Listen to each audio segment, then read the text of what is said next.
ஒரு காலத்தில் மனிதர்கள் அறியாத ஒரு உலகம் இருந்தது. அந்த உலகம் முழுவதும் மந்திரமும் ஒளியும் நிரம்பிய ஒரு அதிசய உலகம். அந்த உலகத்தின் பெயர் லூமினாரா. லூமினாரா ஒரு சாதாரண உலகம் இல்லை. அங்கே மரங்கள் இரவில் நட்சத்திரங்களைப் போல ஒளிவிட்டது. பூக்கள் வானவில் நிறங்களில் மலர்ந்தது. காற்று கூட மெல்லிய இசை போல ஒலித்தது. அந்த உலகத்தில் ஆயிரக்கணக்கான ஃபேரிகள் வாழ்ந்தனர். அவர்கள் அனைவரும் இயற்கையை பாதுகாக்கும் மந்திர சக்தி கொண்டவர்கள். அந்த ஃபேரிகளில் ஒரு சிறிய ஃபேரி இருந்தாள். அவள் பெயர் எலாரா. எலாரா மிகவும் நல்ல மனசு கொண்டவள். ஆனால் அவள் மற்ற ஃபேரிகளைப் போல அமைதியாக இருக்கவில்லை. அவள் எப்போதும் புதிய விஷயங்களை தெரிந்து கொள்ள விரும்பினாள். நம்ம உலகத்துக்கு வெளியே என்ன இருக்கிறது, மனிதர்கள் எப்படி வாழ்கிறார்கள் என்று அவள் அடிக்கடி கேள்வி கேட்பாள். ஆனால் மற்ற ஃபேரிகள் சொல்வார்கள், அந்த உலகம் மிகவும் ஆபத்தானது. அங்கே மந்திரம் இல்லை, அங்கே பயம், சோகம், கஷ்டம் இருக்கிறது. ஆனால் அந்த வார்த்தைகள் கூட எலாராவின் ஆர்வத்தை குறைக்கவில்லை. ஒரு நாள் எலாரா காட்டின் மிகவும் ஆழமான பகுதியில் நடந்து கொண்டிருந்தாள். அது பழமையான ஃபேரிகள் கூட அதிகம் செல்லாத இடம். அங்கே ஒரு பெரிய மரம் இருந்தது. அந்த மரம் 1000 வருடங்கள் பழமையானது. அதன் தண்டு முழுவதும் பழமையான மந்திர குறிகள் இருந்தது. எலாரா அதற்கு அருகே சென்றபோது அந்த மரத்தின் நடுவில் ஒரு பிரகாசமான ஒளி தெரிந்தது. அவள் அருகே சென்று பார்த்தாள். அது ஒரு மந்திர கதவு. அந்த கதவு மெதுவாக திறக்க ஆரம்பித்தது.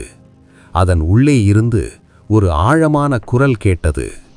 இந்த கதவை திறந்தால் நீ மனித உலகத்திற்கு போகலாம். ஆனால் நினைத்துக்கொள், அங்கே சென்றால் திரும்ப வர முடியாமல் போகலாம்.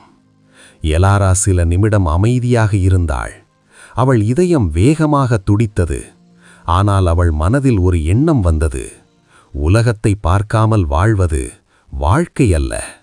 அவள் தைரியமாக அந்த கதவை கடந்து சென்றாள். அடுத்த நொடி அவள் கண்களை திறந்தபோது அவள் ஒரு முற்றிலும் வேற உலகத்தில் இருந்தாள். அது மனித உலகம். அங்கே பெரிய மலைகள் இருந்தது, பெரிய நகரங்கள் இருந்தது, ஒளி நிறைந்த வீதிகள் இருந்தது. எலாரா முதலில் மிகவும் ஆச்சரியப்பட்டாள். ஆனால் சில நாட்களில் அவள் மனிதர்களின் வாழ்க்கையை கவனிக்க ஆரம்பித்தாள்.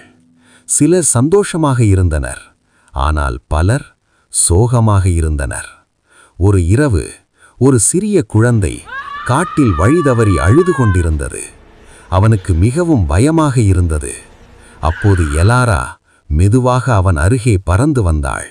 அவள் தனது மந்திர ஒளியை மெதுவாக பிரகாசிக்கச் செய்தாள்.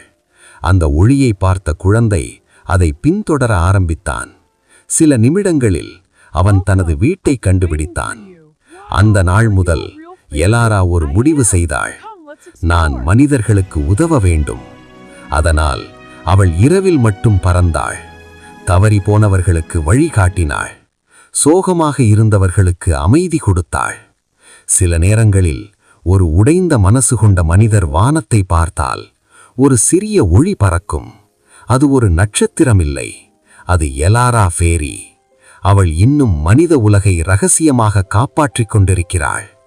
அதனால்தான் சில இரவுகளில் வானத்தில் திடீரென்று ஒரு சிறிய மந்திர ஒளி பறக்கிறது. அது ஒரு சாதாரண ஒளி இல்லை, அது ஒரு ஃபேரி இன்னும் நம்மை கவனித்துக் கொண்டிருக்கிறாள் என்பதற்கான அடையாளம்.